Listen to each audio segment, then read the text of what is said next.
तो दोस्तों आज हम फिर से आपके लिए लेकर आए हैं देश दुनिया की तमाम ताज़ा बड़ी खबरें। सबसे पहली बड़ी खबर में आपको बताएंगे दोस्तों कि ईरान से जंग लड़ना अमेरिका इजराइल को पड़ा भारी।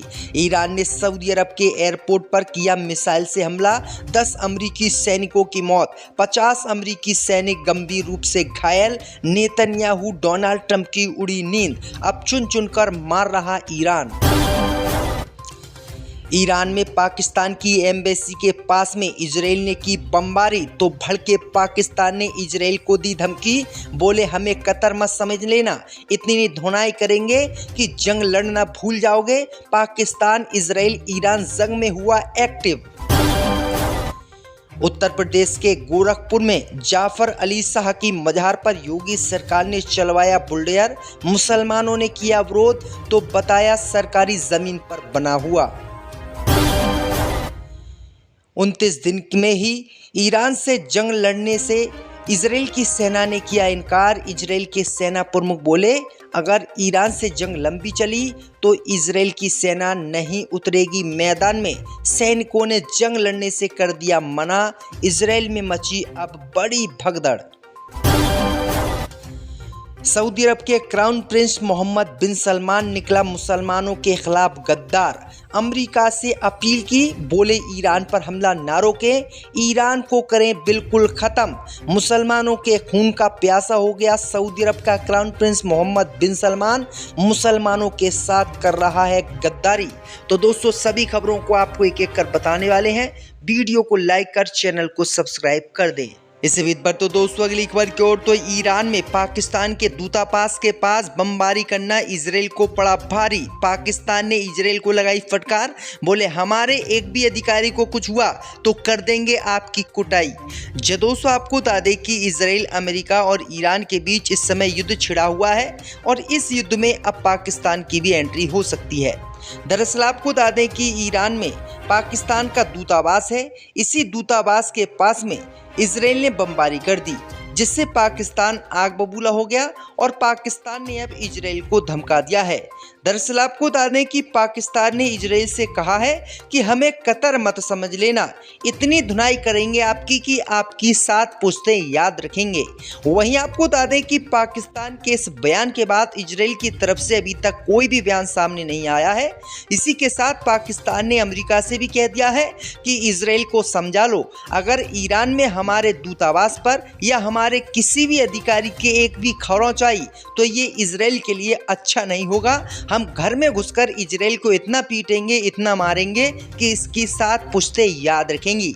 वहीं आपको बता दें कि ईरान में पाकिस्तान की एम्बेसी के पास इजराइल के हमले से अमेरिका भी नाराज है, क्योंकि पाकिस्तान ने अमेरिका से ये शिकायत की है और इजराइल को तो सीधे तौर पर फटकार लगा दी है। जिसके बाद अमेरिका के राष्ट्रपति डोनाल्ड ट्रंप ने भी इजराइल के प्रधानमंत्री नेतन्याहू से बात की है और उनको हिदायत दी है कि पाकिस्तान की एम्बेसी के आसपास में आप हमला ना करो, वरना पाकिस्तान आपको बहुत बुरी तरीके से धुनेगा। तो ये बड़ी अपडेट आ रही दोस्तों कि पाकिस्तान ने इस जंग के बीच खुले तौर पर इजराइल को ये फटकार लगाई है। इससे बीच पर तो दोस्तों अगली खबर की ओर, तो यूपी के गोरखपुर में जाफर अली शाह की मजार पर योगी सरकार ने चलाया बुलडोजर, मुसलमानों का विरोध नहीं आया काम।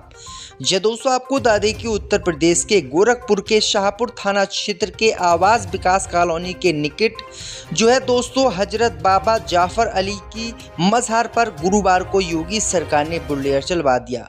मजार हटाए जाने की जानकारी जैसे ही आसपास के मुसलमानों को हुई तो मुसलमान इकट्ठा हुए और मुस्लिम समाज ने प्रशासन की कार्रवाई का विरोध किया। लेकिन आपको बता दें दोस्तों कि प्रशासन ने मुस्लिम समाज की कोई बात नहीं मानी और इसे अवैध बताते हुए इस पर बुलडोजर चला दिया। वहीं आपको बता दें कि ये कार्रवाई गौड़ धुइया नाला चौड़ीकरण और निर्माण कार्य के बीच में आ रहे इस मजार को हटाया गया है। वहीं आपको बता दें कि सरकार ने बताया है कि ये मजार सरकारी ज़मीन पर बना हुआ था, इसलिए इस पर कार्रवाई की गई है। लेकिन मुस्लिम समाज के लोगों ने कहा है कि लाखों की संख्या में मंदिर अवैध ज़मीनों पर बने हुए हैं, सरकारी ज़मीनों पर बने हुए हैं, लेकिन उन पर कार्रवाई नहीं की जा रही है, सिर्फ मुस्लिम समाज पर ही कार्रवाई की जा रही है। इससे पहले भी पूर्व उत्तर प्रदेश में दोस्तों ऐसे ही मज़ारों पर कार्रवाई हुई है। इससे भी बढ़ते दोस्तों अगली खबर की ओर, तो ईरान से 20 दिनों की जंग में ही थक गई इजराइल की सेना। इजराइल की सेना ने ईरान से लंबे युद्ध लड़ने से किया इनकार, नेतन्याहू के लिए बड़ा खतरा। दोस्तों आपको बता दें कि इजराइल की सेना बीते 2-3 साल से मिडिल ईस्ट में जंग लड़ रही है और इजराइल का प्रधानमंत्री नेतन्याहू इजराइल की सेना से लगातार बेगुनाह मुसलमानों की हत्या करवा रहा है। लेकिन इसी काम से अब इजराइल की सेना भी ऊब उठी है। दरअसल आपको बता दें कि गाजा पट्टी, लेबनान और अन्य जगहों पर जंग लड़ने के बाद ईरान से जो जंग चल रही है उस जंग में इजराइल की सेना पिछड़ गई है। दरअसल आपको बता दें कि इजराइल की सेना के मुख्य अधिकारी ने बयान दिया है कि अगर ईरान से लंबी जंग छिड़ती है और लंबे समय तक ये जंग जारी रहती है तो इजराइल के भीतर सेना में विद्रोह हो जाएगा, क्योंकि इजराइल के जो सैनिक हैं वो अब जंग लड़ने के लिए तैयार नहीं हैं। वहीं आपको बता दें कि इजराइल के इस बड़े अधिकारी ने साफ तौर पर कहा है कि अगर ईरान से जंग लंबी चलती है तो इजराइल की सेना में विद्रोह हो जाएगा और इजराइल के सैनिक अपने अपने घर आ जाएंगे और वो जंग आगे नहीं लड़ेंगे।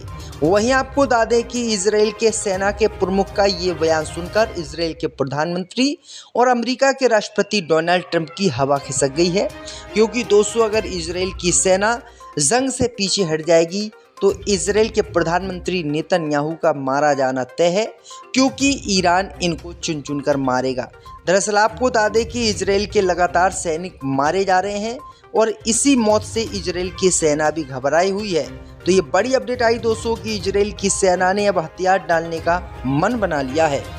इससे भी बढ़ते दोस्तों अगली खबर की ओर, तो मुसलमानों का चौधरी बनने वाला सऊदी अरब निकला गद्दार। ईरान को खत्म करवाने के लिए अमेरिका से की अपील, बोले जंग रखें जारी। दोस्तों आपको बता दें कि मुसलमानों के नामों पर कलंक सऊदी अरब अब मुसलमानों से ही गद्दारी करने लगा है और ये मुस्लिम समाज का ही खून का प्यासा बैठा हुआ है। दरअसल आपको बता दें कि इस समय इजराइल और ईरान के बीच जो जंग चल रही है, इस जंग में अब सऊदी अरब ने इन आतंकवादियों का साथ देने का ऐलान किया है। दरअसल आपको बता दें कि सऊदी अरब के क्राउन प्रिंस मोहम्मद बिन सलमान ने ईरान को खत्म करने की अमेरिका के राष्ट्रपति डोनाल्ड ट्रंप से मांग की है। सऊदी अरब के प्रधानमंत्री मोहम्मद बिन सलमान ने अमेरिका के राष्ट्रपति डोनाल्ड ट्रंप से मांग की है कि ईरान के खिलाफ जो जंग आपने छेड़ी है इस जंग को आप अभी बंद ना करें, ईरान का काम तमाम करके ही आप जंग खत्म करें।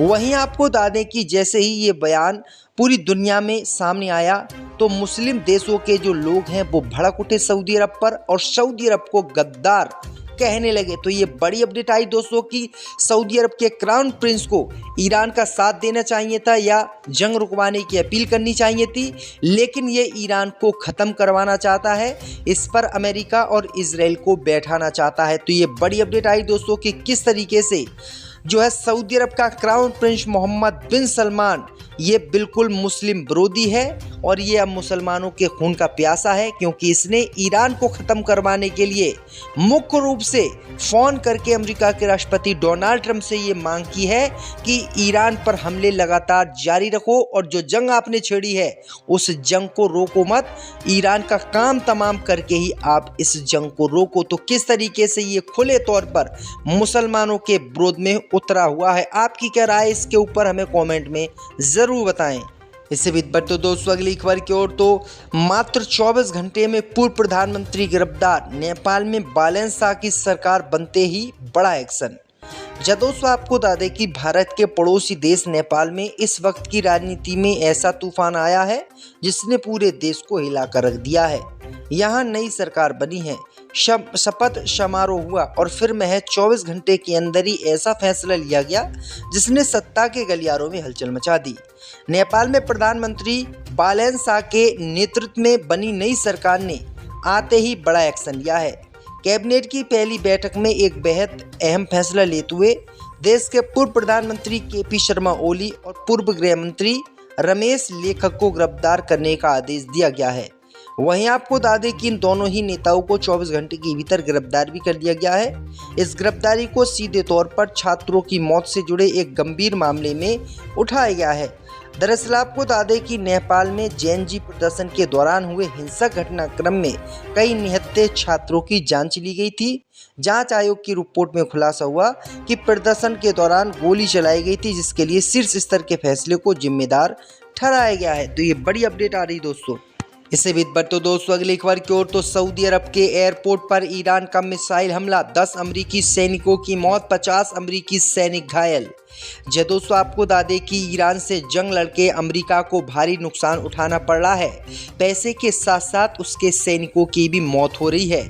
अब सऊदी अरब से ऐसी खबर आई है जिसने अमेरिका को हिलाकर रख दिया है। दरअसल आपको बता दें कि ईरान ने सऊदी अरब के एक सैन्य ठिकाने पर मिसाइल से हमला किया है। अमेरिकी अधिकारियों ने बताया है कि इस हमले में कम से कम 10 अमेरिकी सैनिकों की मौत हो गई है, जबकि 2 सैनिक गंभीर रूप से घायल हैं और 50 सैनिक गंभीर रूप से घायल हो गए हैं। अमेरिकी अधिकारियों ने नाम ना छापने की शर्त पर बताया है कि प्रिंस सुल्तान एयरपोर्ट पर यह हमला किया गया है और इस हमले के दौरान ईंधन भरने वाले विमान भी क्षतिग्रस्त हो गए हैं। इस बीच इजराइल ने शुक्रवार को ईरान पर अपने हमले को बढ़ाने की चेतावनी दी थी और जबकि अमेरिकी सेना भी ईरान पर हमले जारी रखे हुए है। तो ये बड़ी अपडेट आ रही दोस्तों कि अब अमेरिका भी इससे नहीं बच पा रहा है। अमेरिका के सैनिकों की भी लगातार हत्याएं हो रही हैं।